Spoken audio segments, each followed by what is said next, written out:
أعوذ بالله من الشيطان الرجيم. بسم الله الرحمن الرحيم. الحمد لله رب العالمين، والصلاة والسلام على سيدنا محمد وعلى آله وصحبه ومن اتبعه بإحسان إلى يوم الدين. أتوجه بالشكر بداية للإخوة القائمين على هذا الملتقى الكريم ولشعب تركيا العزيز، كما أتوجه بالتحية للسادة العلماء المشاركين، وكذلك للإخوة جميعا كل باسمه ولقبه.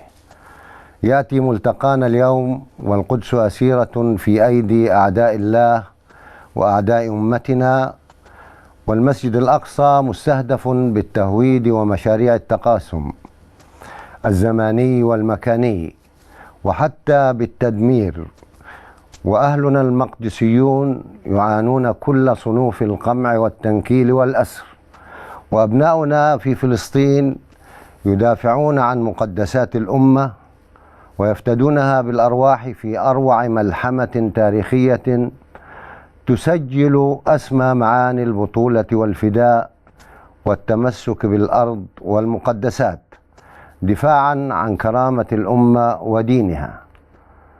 أيها الإخوة الكرام، تستحق ذكرى تحرير القدس على يد القائد صلاح الدين الأيوبي أن نقف عندها ونستخلص منها العبر لمواجهة المشروع الغربي المتجدد الذي يستهدف أمتنا العربية والإسلامية منذ غزوة نابليون لمصر وخروجه مهزوما بعدما انكسر جيشه على أسوار عكا.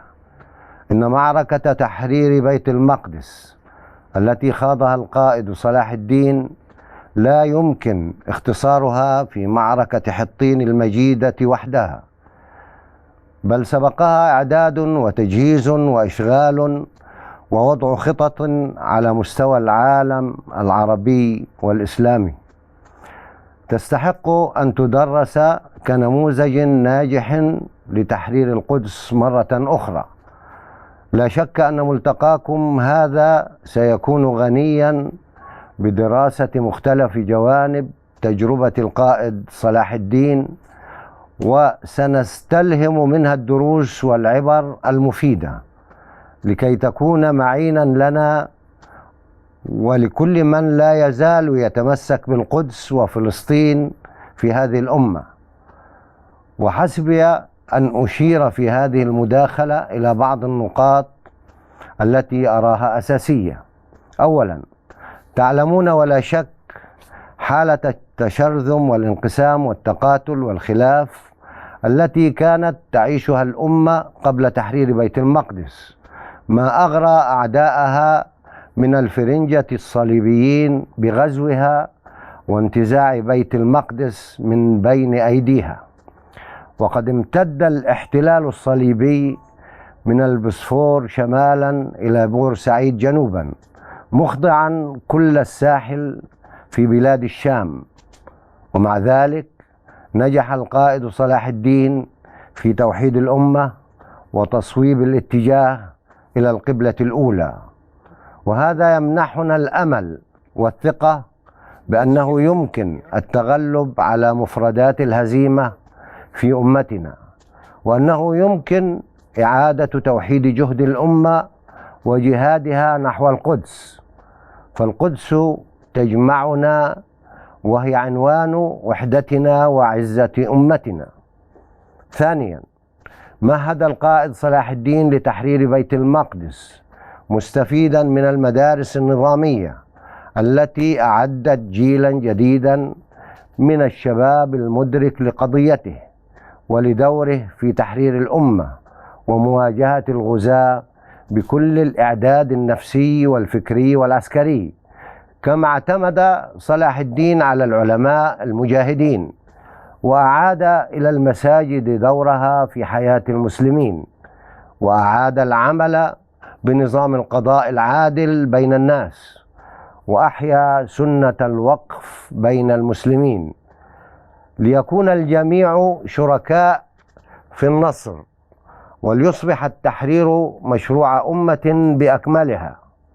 ثالثا، عمل القائد صلاح الدين الأيوبي على تحقيق تنمية قادرة على تمويل المجهود الحربي، وأصلح الأوضاع الاقتصادية والمالية في مصر والسودان، ومنع الاحتكار، وشجع على العلوم، واستفاد من ذلك لتطوير القدرات العسكرية وتجييش الجيوش.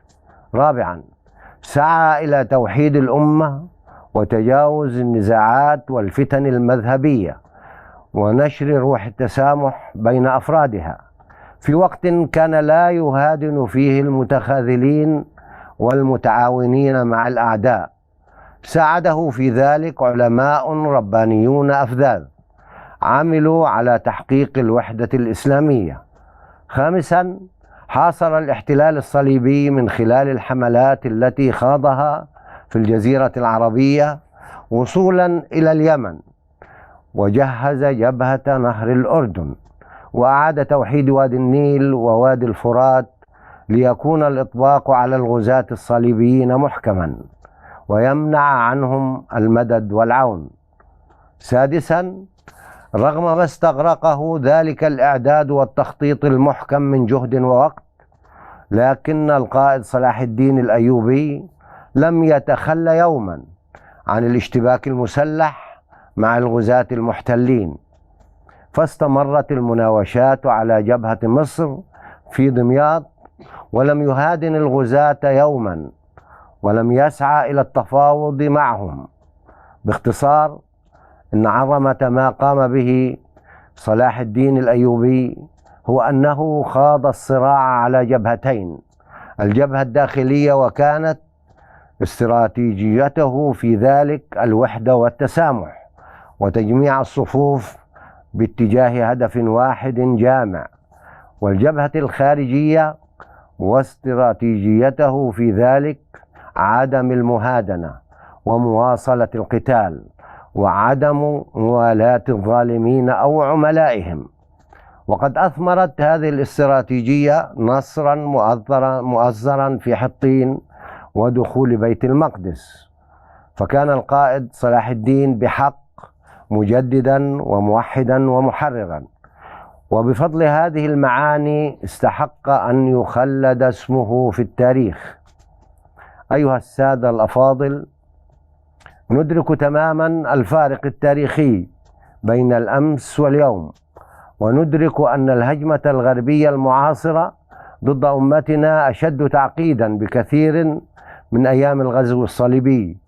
إن الهجمة الغربية الحالية ضد أمتنا التي وصلت إلى ذروتها بزرع الكيان الصهيوني في أرض فلسطين خدمة لمشروع الهيمنة والاستعمار والسيطرة، يدعمها اليوم نظام عالمي يمسك بمفاصل الاقتصاد والسياسة، ويمتلك أعتى منظومة عسكرية في التاريخ، وقد استطاع تفتيت أمتنا وتجزئة وطننا العربي والإسلامي، وزرع فينا التغريب من خلال تدمير منظومات التعليم والوقف والقضاء، وأرغمنا على تبني منظومات لا تمثلنا ولا تنسجم مع قيمنا ومبادئنا وديننا الحنيف.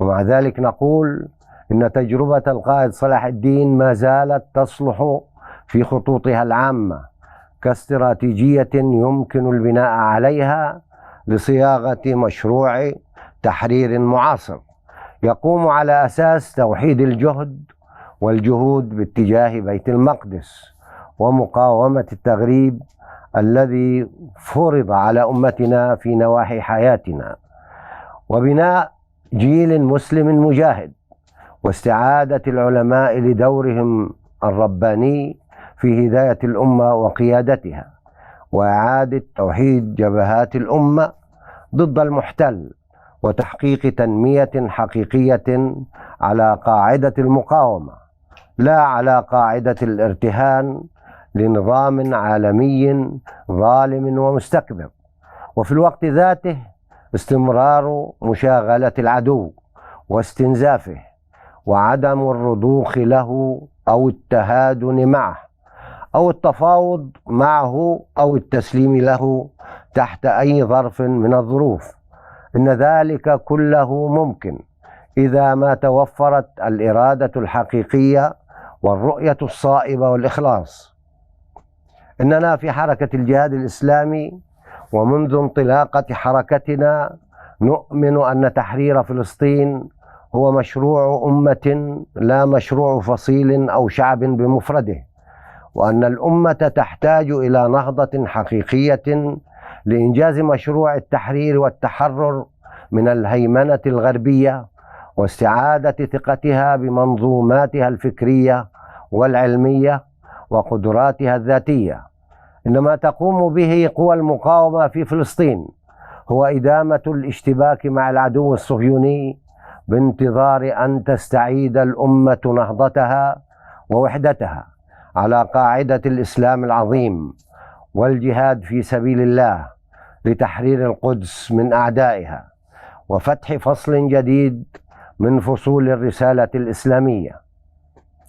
إننا على ثقة كاملة بأن المواجهات التي خاضتها قوى المقاومة وتخوضها ضد الكيان الغاصب في فلسطين واستمرار شعبنا الفلسطيني في مواجهة الاحتلال من شأنه أن يجدد في الأمة روح الجهاد والتحرير، وهي ترى شباب فلسطين يسطرون إبداعات في اختراق المنظومات العسكرية والأمنية والاستخبارية الصهيونية رغم قلة النصير. فكيف سيكون الحال لو أن الأمة بأكملها تقف وراءهم وتدعمهم وتقوم بواجبها في تحرير مقدساتها؟ كل الشكر لكم، وأرجو أن ينفع الله بكم وبجهودكم المباركة في خدمة توحيد الأمة لتحرير قبلتها الأولى ومصر نبينا الكريم صلى الله عليه وسلم. والسلام عليكم ورحمة الله وبركاته.